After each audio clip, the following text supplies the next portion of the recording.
0.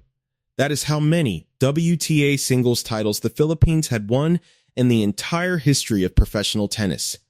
Not this decade, not this generation, not once, ever, in the sport's existence. A country of 115 million people, and not a single woman had lifted that trophy. Then, on a rain-soaked Monday in Washington, D.C., a 21-year-old walked back onto a court she had left the night before trailing by a set, staring across the net at a two-time champion of that exact tournament, on that champion's home soil, in front of a crowd that had no real reason to expect a miracle. 90 minutes later, none of that mattered anymore. Stay with me. The night before the final, alone in her hotel room, her phone would not stop lighting up. Messages from family. Messages from friends back home, arriving in the middle of her night because it was already morning in Manila. She didn't reply to most of them. She just read them. Over and over. Let them sit there, unanswered, glowing on the screen in a dark room, while outside her window the same storm that would delay the final was already building on the horizon. Not as noise, as fuel. She would say it herself. Later, once it was all over, that standing in the middle of all that love, before she had won a single point of the final, she already knew something. Whatever happened the next day, it would already be a win. That is not the mindset of someone chasing a trophy.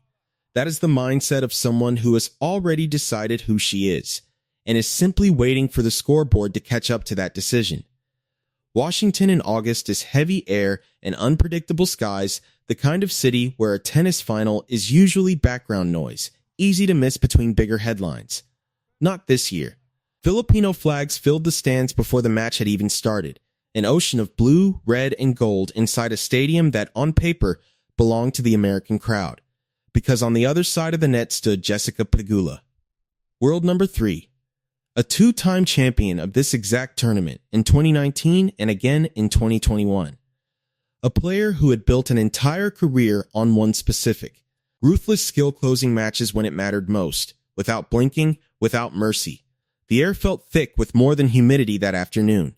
It felt like the whole stadium was holding its breath before the first ball had even been struck. Eala's rise to this point had not been loud.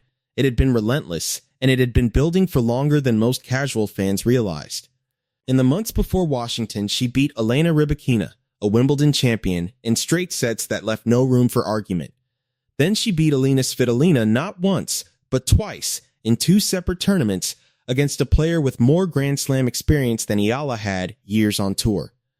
Then she beat Iga Swiatek, a former world number 1, on a court where Swiatek was supposed to be untouchable. 4 wins over top 10 opponents in a matter of months, each one written off by skeptics as a fluke, until the next one made that explanation impossible to believe anymore. By the time she stepped onto that court in D.C., she had already climbed into rare company, a rising talent people whispered about in that careful, hedging tone reserved for players who might become something special one day. Might, that word carried a lot of weight. It left room for doubt. It left room for the possibility that the breakthrough moment might simply never come. This final was supposed to answer the question once and for all. For one set, the answer looked brutal. Pegula came out sharp, composed, in total control, dictating every rally, serving with total conviction, closing the first set 6-4. This wasn't a nervy performance from the veteran. This was a proven champion doing exactly what proven champions do, taking away her opponent's rhythm before it ever had a chance to form. Eala had no answer. None. The crowd, packed with hope only an hour earlier, went quiet in that specific way crowds go quiet when they're afraid to say out loud what they're actually thinking. Is this it? Is this how the story ends before it even really begins? And then the rain came, hard enough to stop play completely, sending both players off the court and leaving thousands of fans sitting under umbrellas with a scoreline frozen mid-collapse, unsure if they would even see the match finish that night. Here's the part almost nobody talks about. That rain delay should have ended her chances. Momentum, once lost, does not politely wait around for you to find it again. A young player, already down a set, suddenly handed nothing to do but sit alone with her own doubt for however many hours the weather demanded. That is usually the exact recipe for a collapse to get worse, not better. Tennis history is full of players who walked off a rain delay leading and walked back on having lost the plot entirely, the pause working against them instead of for them. Instead, somewhere behind closed doors, away from every camera and every flag in that stadium, a completely different battle was happening. Not a physical one, a mental one. And mental battles, the quiet ones nobody gets to watch, are often the ones that decide everything that follows. She stopped trying to overpower Pegula. She decided, in that room, to outlast her instead. The rain that should have buried her became the only reason she had time to change her mind. This is the part of the story that never makes the highlight reel, because it happens in silence, behind a locked door, with no one keeping score. And it's not really about one country, or one tournament, or even one sport. It's the specific, universal feeling of being told, quietly, constantly, in 100 small ways that you are not quite ready yet. And then choosing, in a moment nobody else can see, to stop believing that story about yourself. It's why families across the Philippines stayed awake deep into the night, phones propped against pillows, refusing to sleep until it was over. It's why people who had never watched a full tennis match in their lives found themselves refreshing a score they didn't fully understand, pulled in by something that had stopped being about tennis at all. Being underestimated is universal. So is the specific physical need to prove it wrong. Once, somewhere, the whole world happens to be watching. When she walked back onto the court, something had shifted. It wasn't loud. She didn't come out swinging wildly or playing with some sudden burst of desperate energy. It was quieter than that. Steadier, she gave herself more margin on her shots. She stopped rushing to endpoints and started extending them instead, trading power for patience, one rally at a time. Watch closely and you would have seen it. Rallies that used to end in 2 shots were now lasting 5, 6, sometimes more, each extra exchange chipping away, piece by piece, at the control Pegula had built her entire career on. The crowd felt the shift before the commentators could even explain it. That's usually how it works. The energy in a stadium turns before anyone can put words to why it's turning. She won the second set 6-4. The match was even, 1 set apiece. And in that instant, everyone inside that stadium and everyone watching from thousands of miles away in the middle of the night understood they weren't just watching a tennis match anymore. They were watching the setup for something that might actually change history. To her credit, Pegula did not panic. Champions rarely do, not on the surface anyway. She kept serving with intent, kept pushing forward, searching for the one opening that had shut the door so easily in the first set. But something had shifted that even her experience couldn't undo. Momentum, once it turns, does not politely ask permission before it keeps moving. Then came the final set. And whatever had been holding Eala back for that first hour simply wasn't there anymore. 6-0. Read that again.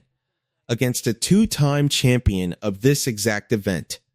On that champion's own home soil. In front of a crowd that had gone from nervous silence to something close to disbelief in under 2 hours. When the last point landed, she raised her arms, and for a split second her face carried that very specific kind of shock that only shows up when your body understands what just happened before your mind has fully caught up. Final score: 4-6, 6-4, 6-love. Thousands of miles away, in homes across the Philippines, families who had stayed up through the night erupted at the exact same second. Because this was never just a final. It was the first time in the history of the sport that a Filipina had lifted a WTA singles trophy. Not the first in a while. The first, ever, somewhere, in a small room lit only by a phone screen. A young girl who had never once seen anyone who looked like her do something like this was watching it happen live, and something in her shifted permanently. That single, invisible moment will outlast every headline and every scoreline this tournament ever produces. On court, microphone in hand, still catching her breath, she thanked the Filipino community that had followed her from home. She said she felt the love, all of it, standing there in the middle of it.